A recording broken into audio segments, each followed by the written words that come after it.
We got some breaking news here. The Browns have traded Donovan Peoples-Jones to the Lions for a 2025 sixth-round pick.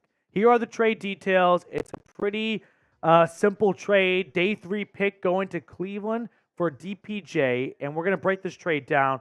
Initial reaction, though, not surprised.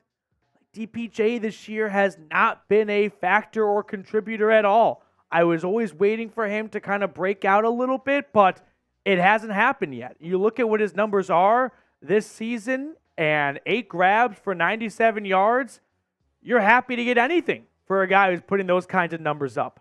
So, unfortunately, he had a really promising 2022 season, 839 yards and 3 touchdowns from 61 grabs, but that is gone. Like, that guy has not been present this year. And the Lions add a good wide receiver. I've got no hard feelings towards DPJ. A lot of great memories. That touchdown in Cincinnati. Like, a lot of good moments from the DPJ era in Cleveland. But if you're Andrew Berry, you look at what he's done this year, and you also factor in a guy named Cedric Tillman, who we'll talk about more. The trade started to make too much sense for the Browns not to do. But what's your one-word reaction to the Donovan Peoples-Jones trade? Let me know down in the comment section below what your one-word reaction is. For me, I'll give you my one-word reaction, and it's unsurprising, right? Donovan Peoples-Jones this year has just not been a big contributor on this team. And so for the Browns to get anything for him, you got to be pretty happy with the outcome of that trade. He was going to be a free agent at the end of this year. A 6th-round pick doesn't seem like a whole lot. I will add, Donovan Peoples-Jones, coincidentally, was a 6th-round pick, so don't say you can't get anything for him.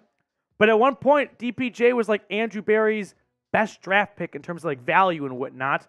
But Martin Emerson is clearly looking like the best pick, so that kind of ends that narrative. Now, the Browns made a handful of roster moves earlier today.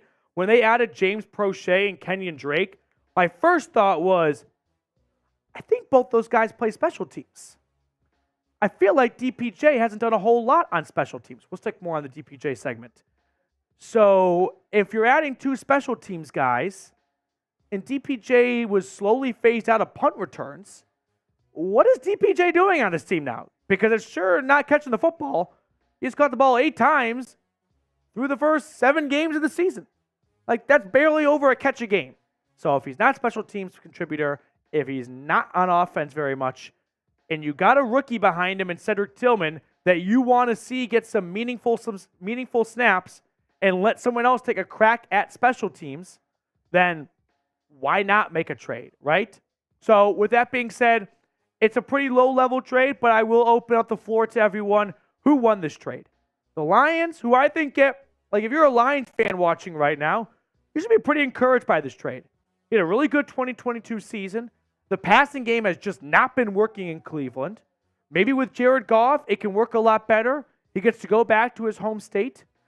The ironic thing is, if you go back over the summer, I remember doing videos about trading DPJ to the Lions. Here we are right on the NFL trade deadline, and a trade gets done. Now, before we get to the rest of today's show and talk about the NFL trade deadline, today's show is being supported by Prize Picks. Prize Picks is a daily fantasy sports app where all you have to do is pick more or less for 2 to 6 player stat projections, and you can win up to 25 times your money on any entry. Prize Picks is super simple and user-friendly. I spend 1 to 2 minutes on the app every Sunday morning making my selections. So if you're in the Oval Office or you're on your way to the game, get on Prize Picks and start making some money. For this week on Prize Picks, take the Frankfurt game in Germany early Sunday morning. I like the less, actually, for Tua Tagovailoa's passing yards. I just don't think we're going to see a prolific game from him across the pond. But I kind of like Patrick Mahomes bouncing back after his loss in Denver. So I'll take the more on 295.5 passing yards. Go to prizepicks.com/CLNS and use code CLNS for a first deposit match up to $100. The link for that, by the way, is in the comments and description of today's video. Prize Picks, daily fantasy sports made easy. I'll kind of give some of my last closing thoughts on the DPJ trade. We'll get that on screen for you guys in just a moment here. But the Lions get DPJ for a 2025 6th-round pick. And I won't beat a dead horse here, but you get something for a guy that wasn't due anything. You get to get more Cedric Tillman, see what you have in him, a player I personally am extremely high on, with a little bit of bias because he went to my alma mater, but you also get someone else in at punt returns. It's kind of like a win-win, like Michael Scott. Win-win-win. You get someone else on the field on offense. You get a draft pick for a guy that was going to likely be walking in free agency. And you get someone else on special teams, whether it's James Prochet or Kenyon Drake. What's not to like, right? Sure, like I'm going to miss DPJ from like a fan perspective because I always liked DPJ as a player. I wanted him to work out and succeed in Cleveland. And my offer still stands. If I see someone wearing a Donovan Peoples-Jones jersey, I'm buying us a round of drinks on site. Like, I don't care if you're 30 years sober or not. Well, you can have water, but I'm having a round of drinks for seeing someone wear a DPJ jersey. So a bit of a bittersweet-ish kind of moment here of like, at least the Browns got something. But, hey, I think we all wished DPJ would have had a longer career in Cleveland based on the potential we saw out of him in 2022. But ultimately, didn't work out. Now, before we get out of here, in case you are in the middle of a busy workday, let me help catch you up to speed on a lot of the trades that have gone down. So this one rolled in just a few days ago. Leonard Williams from the New York Giants to the Seattle Seahawks. The first big trade we got was Kevin Byard going from the Tennessee Titans to the Philadelphia Eagles. I want you to look at this trade right here. Safeties are not extremely valuable positions.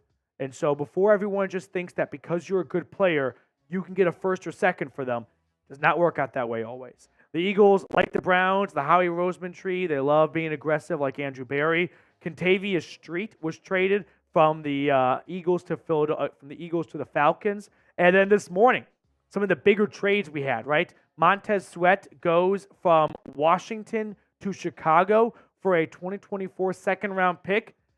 Don't really like this trade for Chicago. Like, they're not in a win-now mode, and it's not like Montez Sweat signals that, but giving up a second-rounder probably doesn't seem like a good move for a team that will likely have a very early second-round pick and plenty to work on. Not in a spot to give out second-rounders and big contracts when they're not looking to be, they don't look like they're going to be competitive next year, whether they think they are or not. Josh Dobbs, our 2022 Sweet Preseason Prince, is not coming home.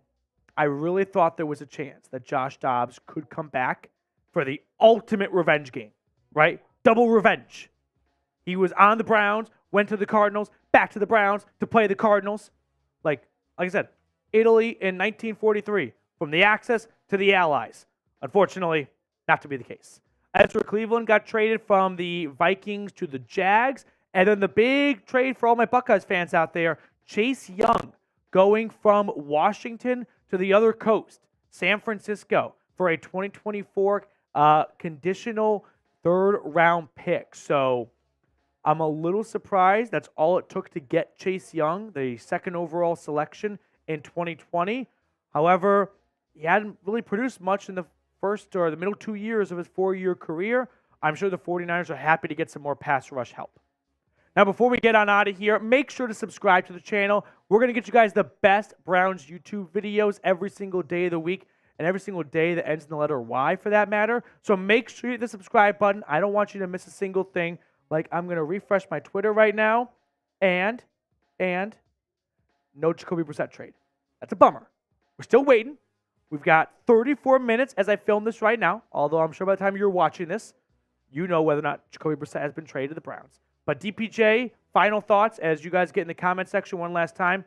Who won this trade? The Detroit Lions or the Cleveland Browns? The Browns get a pick for a guy who is not doing anything, new guy in special teams, and Cedric Tillman on the field. What's not to love, right?